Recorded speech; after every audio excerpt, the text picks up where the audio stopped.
The second edition of Fantasy Stockball with New Level Investment LLC. This week's format, we're going to go with one quarterback, two running backs, a tight end, and a receiver. Let's get started. Up first, we have Peyton Manning, and we paired him up with Apple. And the reason why we like this pairing is because these two entities are headed in the same direction as their careers are getting extended. Peyton Manning, opening weekend, what does he do? He throws for a record-tying 7 touchdowns. iPhone, they just released their 2 flagship phones over the past weekend. What do? They break a record and sell 9 million iPhones.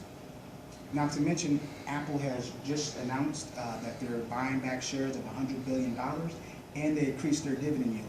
So you have an innovative tech company trading like a utility. Come on, that's the best of both worlds right there. Not to mention Carl Icahn, the great activist, has bought a lot of shares of Apple. He feels that the stock still has potential to decline. And we actually did the valuation, and from a valuation standpoint, we still think this company is relatively cheap compared to the $4.90 stock price. You got to remember, this time last year, they were trading at $700, so we think this is a good entry point. Moving on. Next up, we have our first running back, and we're going to go with LaShawn McCoy, the running back for the Philadelphia Eagles. Some people like to call him Shady. And we paired him up with Tesla Motors. It's a electric car company. They're trading around $181 right now. And similar to Facebook, this company reported a great quarter 2 earnings report. This is the first quarter that the company is profitable, and we think that they're going to continue to build on that momentum. Not to mention, the government is giving a huge subsidy for this company because they are making electric cars. And not to mention that this company has a great management team. The co-founder of PayPal, Elon Musk, is the CEO. He's hard-driven, hard-working, so we know he's going to keep working hard for Tesla Motors.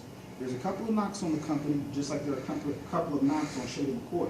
Shady McCoy hasn't finished a full game, or a full season, excuse me. He's injury-prone, and he can hurt you if you're a fantasy owner of him. Same thing with Tesla. If you're a shareholder, or if you try to buy in around this price, it's $181, we're thinking maybe not so. The 52-week high is around $185, so it's still hovering around the 52-week high. The valuations are extremely high right now. So from a fundamental standpoint, I would stay away from this stock, wait for it to drop, and then you can dive in. Next up, we're going to go to our second running back. And this week, we've chosen the Dallas Cowboys' DeMarco Murray.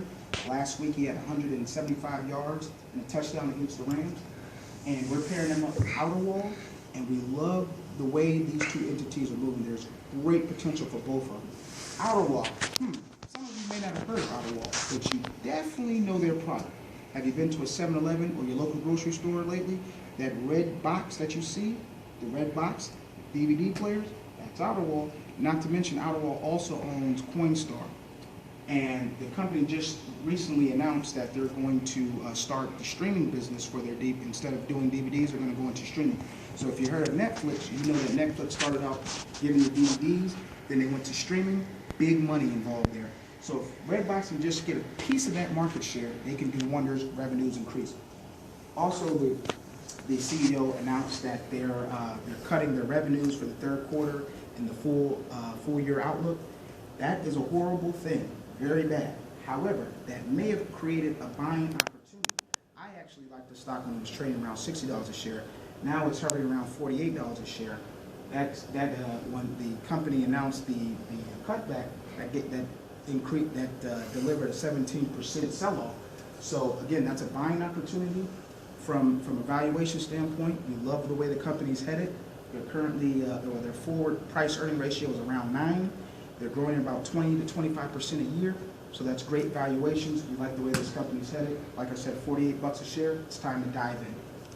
Next up, we're going to go with our tight end.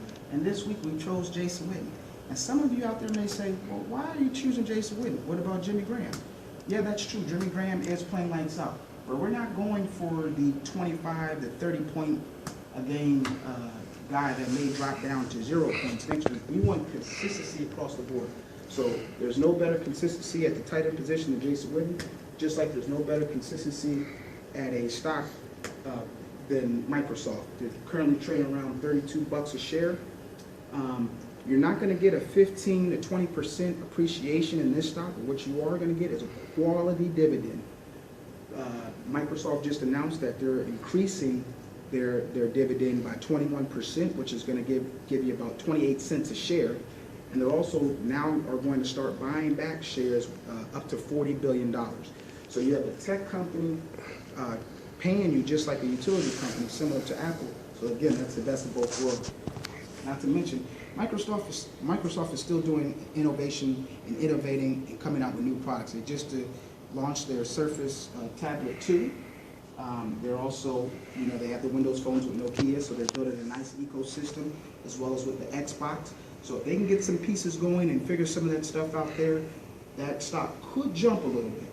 But again, you're owning this stock for the dividend yield, just like you're having Jason Witten on your team. He's going to give you 5 to 8 catches a game, 50 to 80 yards. He may even sneak a touchdown in there, so we like that.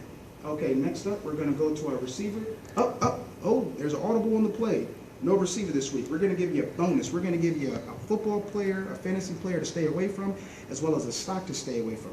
And I hate to do it to this young guy. I watched him out of Virginia Tech, running back David Wilson, but you can't put the ball on the ground. You got to keep it high and tight.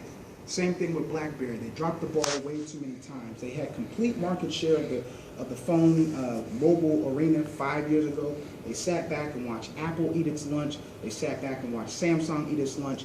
They just completely dropped the ball. Now, their latest report, a Canadian company by the name of Fairfax, I think they're a private equity company, stated that they're going to buy the stock for $9 a share. That's completely horrible. The only thing, if you're a BlackBerry shareholder right now, the only thing that I can offer you is that maybe this creates a bidding war. Another company comes out and says, hey, we'll offer you 11. Maybe another company says 13, 15. That's the only thing I can hope for. I would run away from this stock just like I would run away from David Wilson. He just got back into positive points, and this is week 3. That's pathetic. Hey, thanks for hanging out with New Level Investment Management LLC. I hope this was informative. We'll come back to you really soon. Thank you.